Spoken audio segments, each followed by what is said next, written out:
Today we're going to do another really simple, easy set with no embellishments, if you can believe it. And here we go. I'm doing a medium length stiletto, which I have prepped already. And we're going to start off with this lightest pink Beetles.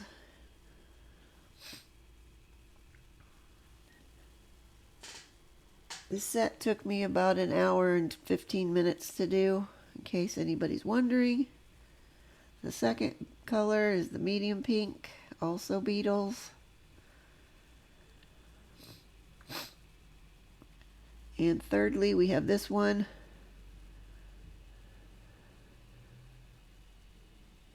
That's the darkest, obviously. And then on the other two, we're going to do an ombre with all three of the colors. Dark at the top and going down to light at the bottom. You have to excuse me if I'm a little congested sounding. My allergies have gone crazy today. We had massive winds yesterday. It stirred everything up. Okay, I'm going to use this wispy ombre brush, and we're just going to flick back and forth over the two colors until we get like a third color in between those two. When you get too much, just wipe your brush off. Or if you're switching areas, like I've gone from the dark to the light now, so we'll clean that off. You don't have to be super perfect on this, as this is the first coat.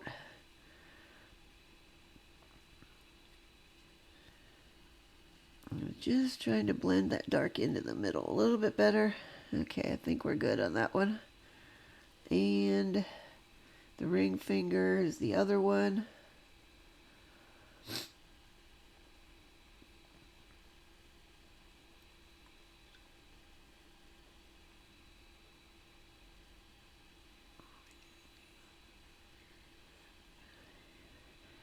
And blend, blend, blend.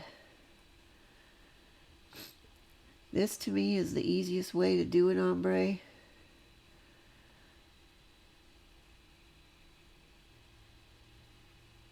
And there's a lot of different methods, but I find this to be the quickest and easiest. It doesn't have a lot of fuss to it.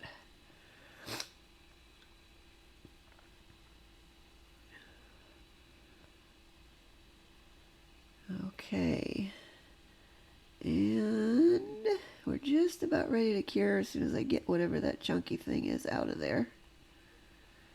Okay, in we go for curing. And now we're ready for the second coat.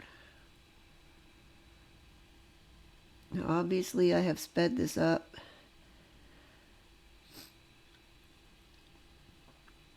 And we just do the same thing again. That light and medium, those two colors blended beautifully. You can't even see where the difference is, but these upper ones I had to put a little bit of work into. But we get there in the end. Now this doesn't have to be absolutely perfect either, because we're going to end up with a matte top on here, and that will soften all of this stuff up a lot more. Why? I don't understand why that really does it, but it just does. I guess because it's like a filter. It just puts everything out of focus a little, I guess. And I think I'm happy. No, I'm not.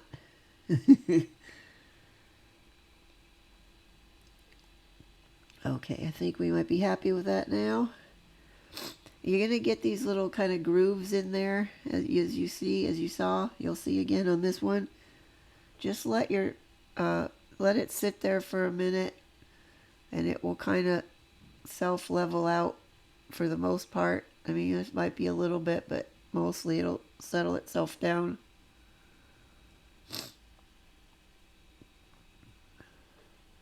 Now obviously this works with gel polish. This is not the way to do this if you're using regular polish, because your polish will dry on you and you'll get chunky bits in.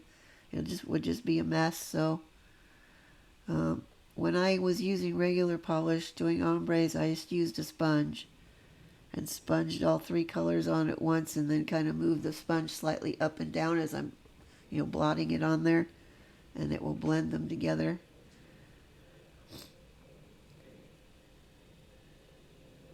I haven't done any of those in quite some time though. Every now and again I'm wiping the excess polish off of the brush, and I'm happy with that. And then we just got to get our second coat on the solid nails. I know I'm out of shot. I think I'm going to get back in here in a second, hopefully.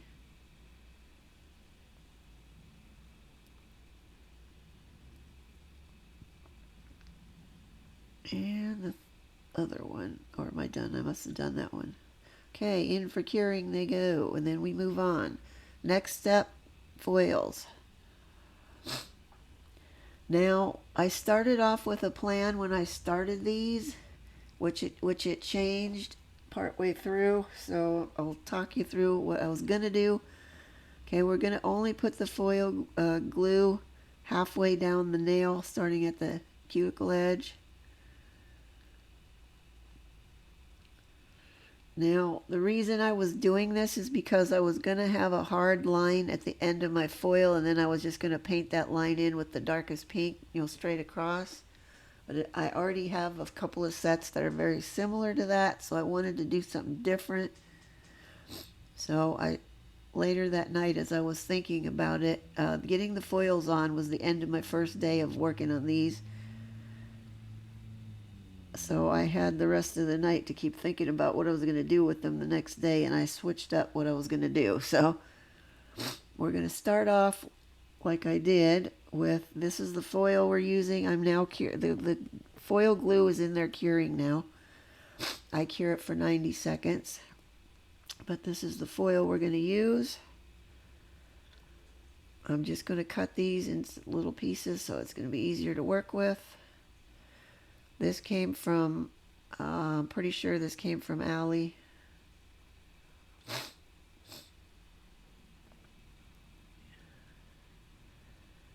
Now the first one of these I started to foil, I messed up because I didn't let them rest after they came out of the lamp from being cured. You need to let the foil glue, after it's cured, let it rest for about a minute so it can cool off. I didn't do that on the first one. I messed it up, so I had to redo the whole first nail, which you're not going to see, but things did not go as smooth as I would have hoped for that. But once I realized what I went too quick with it out of the lamp, then they started working good after that. But we're just going to press our foil on there. And you can already see where it's starting to come off the backing paper, but we're just going to give it a good rub down to smooth it all out and make sure all of it gets off of there.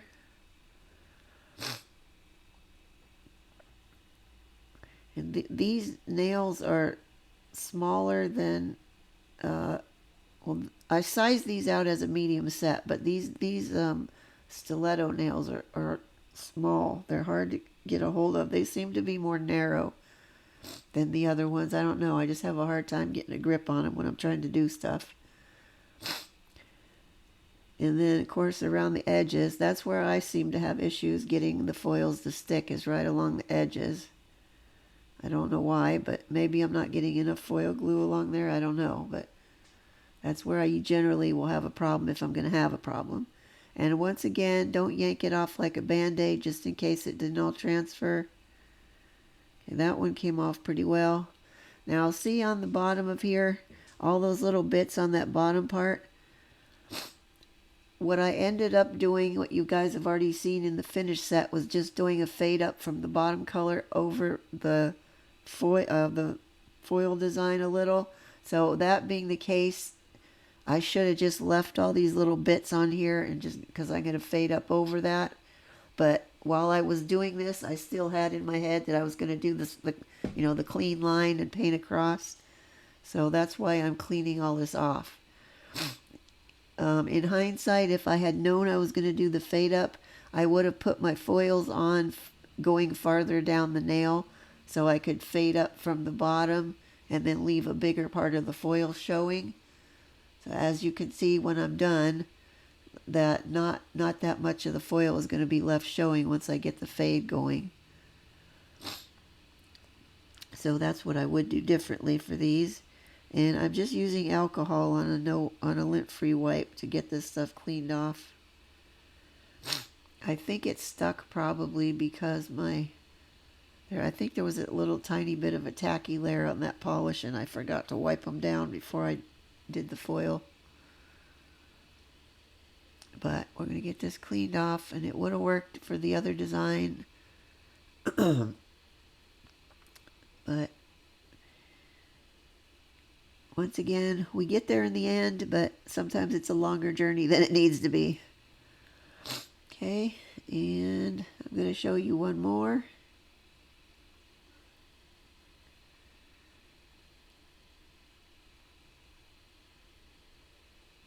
Now this one, I decided I'm going to wipe the bottom part of this one off so it doesn't stick on there. And then of course it had to pop off the nail stand, and now it has the foil glue on it, so I can't touch it. You don't want to touch where that foil glue is because you'll ruin the tackiness. So we're just going to do it with it laying flat on the table. But get your foil where you want it before you let it touch the nail. Because once it touches that nail where the foil glue is, that's it. You can't pick it up and move it. Otherwise, because part of it's going to come off on there. Okay, so we're just going to do this one off of the nail stand for now. Actually, seeing as how it didn't have... The tacky part is covered now, so technically I could have stuck it back on the nail stand, but I figured this is just as easy. This way I can give it a good press. Now see how it's come loose already from the backing, and I didn't even rub any of it yet. That's when you know it's going to work pretty well. Although if I remember correctly, this one did have a little bit of an issue. Now, as I always say when doing foils, don't yank them off quick like a Band-Aid in case it doesn't all transfer. If you leave it on, now see, I took this one all the way off and did not realize that it did not transfer on the whole top side corner. I think I'll show that when we get to the, or not. No, maybe not. Maybe it was this one. Okay, I guess you are going to see one more. I forgot I was going to show this last one. This is the one I had to clean off and redo because of the way the foil messed up in the first place. I think it's this one where I have an issue. Once I pull the foil off, it didn't all transfer, and I didn't realize it didn't transfer until I had already pulled it all the way off, which is what I just told you guys don't do. If you pull it off slowly, you can look at the transfer as you're going and make sure it's all there. Because being that this didn't transfer all the way and I took it all the way off, then you have to line up your design and match it up, which is not always easy to do. And quite frankly, it's just a pain in the butt. So if you just work a little more carefully and slowly when taking it off, you can avoid that.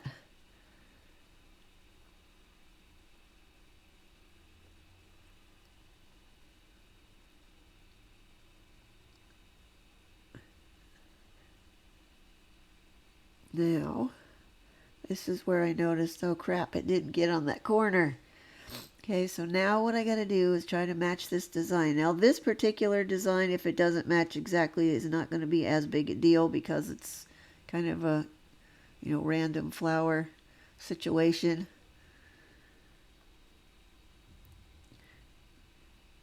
But anything with a real intricate design, you're going to have problems with if you've got to try and line everything up and match it up perfectly again. But we got it on there. It's on now. And also, you can see where it has some over polish on the side. What I do with those is I just trim them off with my nail scissors. And then I'll file that down so it's smooth again. Now, you can only do this before you've done your final top coat, because you don't want to do that after top coating. You'll break the top coat seal along the edge, and then, then you may get peeling. But there's where we are so far. Okay, now, that was the end of my day 1. This is day 2, and this is when overnight I decided I'm going to do the fade instead of the straight, painted line on there, like I already talked about. So this is what we're doing now. Now I wish I had foil going farther down the nail so I could have more of it showing. And I hadn't done a fade over foil before, so I did not, I wasn't super, I mean, I know what to do, but I hadn't done it. So I've also switched to my heavier ombre brush. See, it's barely coming up there. It needs more. It needs more. It needs more, and it needs to be up over the top edge of the foil, or the bottom edge of the foil there. It should be up over that. But we're just lightly brushing it up, very lightly. And then what I will do is kind of go at an angle. Well, not yet, but I'll show you in a sec here. Okay, now see, I'm going at kind of an angle across, and then I'm going to go the other way at the opposite angle with that just on the top bit. So it will kind of help to fade that up, and there we have it. And moving on to the next one. I think I'm only going to show you one more of these. I could be wrong. I was wrong on the foil part. The sad part is I just did this edit yesterday before doing the voiceover, and I already can't remember how many of these I did on camera. That's terrible.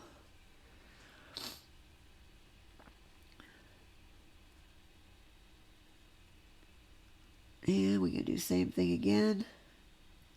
Needless to say, I'm wiping my brush off, cleaning it between each one, seeing as how each of these is a different color. Okay, angled sideways, angled sideways.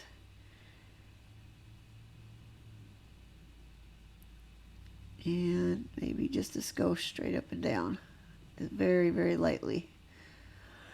And there we go. Nope, we gotta get a little bit more on this side and even it out a little. There we go.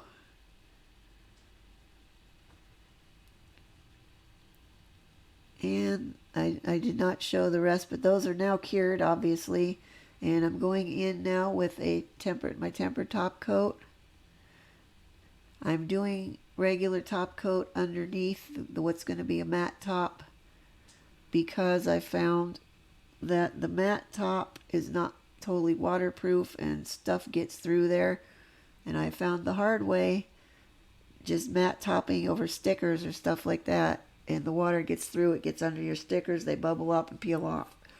So now I always use a hard top coat over first. We're going to cure that. And now we're going to go in with the matte top. And I like to put a hefty layer of the matte top on because I think it comes out more smoothly. If you try to spread it too thin on there, you get streaky bits. So we're going to do this. This is the last step. So I got big pieces of chunky stuff in there. I need to clean the top of that matte polish bottle off. More chunky bits. Excuse me.